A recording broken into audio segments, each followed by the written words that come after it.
ஆண்டவராகிய இயேசுவின் அதி உன்னதமான நாமத்தில் அன்பானவர்களே உங்களை வாழ்த்துகிறோம். 7 சபைகளை குறித்து கர்த்தராகிய இயேசு கிறிஸ்து வெளிப்படுத்தின அந்த சத்தியங்களை நாம் ஒவ்வொரு நாளும் ஆராய்ந்து வருகிறோம். நமது வாழ்க்கையை அர்ப்பணிக்க, நமது வாழ்க்கையை மாற்ற, நம்மை சுத்திகரிக்க அது மகத்துவம் உள்ள, அது தேவனுடைய வார்த்தையாக இது இருக்கிறது. இன்றைக்கும் கூட வெளிப்படுத்தல் 2ஆம் அதிகாரத்தில் தேவனாகிய கர்த்தர் நமக்கு சொல்லும் செய்தி. வெளிப்படுத்தல் 2:18 வசனம். தியாத்திரா சபையின் தூதனுக்கு நீ எழுத வேண்டியது என்னவெனில், அக்கினி ஜுவாலை போன்ற கண்களும் பிரகாசமான வெண்கலம் போன்ற பாதங்களும் உள்ள தேவகுமாரன் சொல்லுகிறதாவது. ஹல்லேலூயா. நம் ஆண்டவராகிய இயேசுவினுடைய கண்கள் அக்கினி ஜுவாலையின் கண்கள். மத்தேயு 9ஆம் அதிகாரத்தில் 9ஆம் வசனத்தை பாருங்க.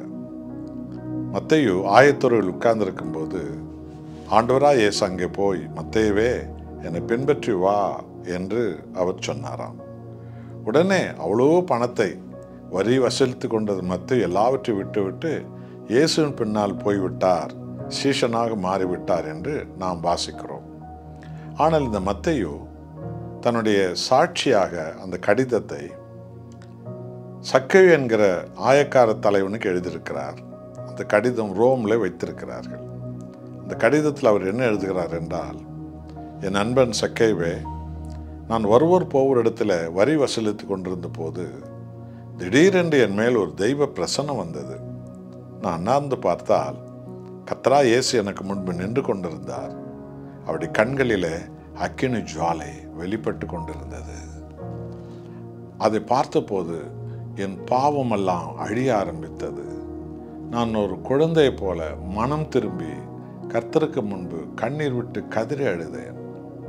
என்னை பின்பற்றி வா என்றார். அவருடைய வாயில் வந்த வார்த்தை அக்கினியா இருந்தது. அது என் ஆத்துமாவை மாற்றியது. எல்லாவற்றையும் வெறுத்து தள்ளிவிட்டேன். ஆண்டவர் இயேசுவை பின்பற்றி இப்போது நான் அவருடைய அப்போஸ்தலனாய் இருக்கிறேன். இந்த இயேசுவை நீ ஒரு முறை சந்திப்பாய் என்றால் உன் வாழ்க்கை மாறும் என்று தன் சாட்சி அவர் எழுதியிருக்கிறார்.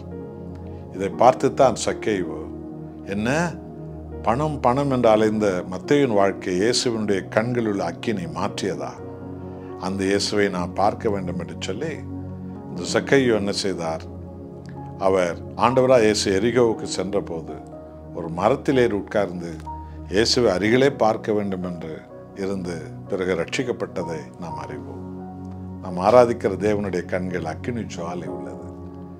மனுஷன் முகத்தை பார்ப்பான், தேவனோ இதயத்தை பார்த்து கொண்டிருக்கிறார்.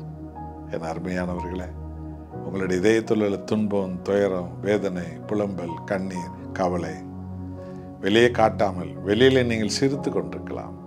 ஆனால் இதயத்தில் இருக்கிற அத்தனை வேதனைகளையும் கர்த்தருடைய கண்கள் பார்க்கிறது.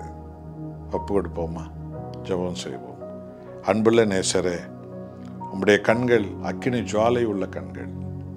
அது ஆவி ஆத்மாவை ஊடுருவும் கண்கள். இதயத்தின் ஆழத்தில் இருக்கிற சிந்தைகளை, எண்ணங்களை, வேதனைகளை, துயரங்களை அறிகிற கண்கள். உமக்கு கோடி நன்றி. தேவனே, என்னை தேடி வந்தவரே, எனக்கு ஆறுதல் தருகிறவரே, என் காயம் கட்டுகிறவரே, என் இதய புண்களை மாற்றுகிறவரே, என் இதயத்தில் உள்ள விண்ணப்பங்களை கேட்டு அற்புதம் செய்கிறவரே, உன் பாதத்தில் அக்கினி ஜுவாலையான பாதத்தண்டை என்னை தாழ்த்துகிறேன். என்னோடு ஜெபிக்கிற பிள்ளைகளையும் அப்படியாக நீர் உயர்த்தும். இயேசுவின் வல்லமுள்ள நாமத்தில் பிதாவே, ஆமென்.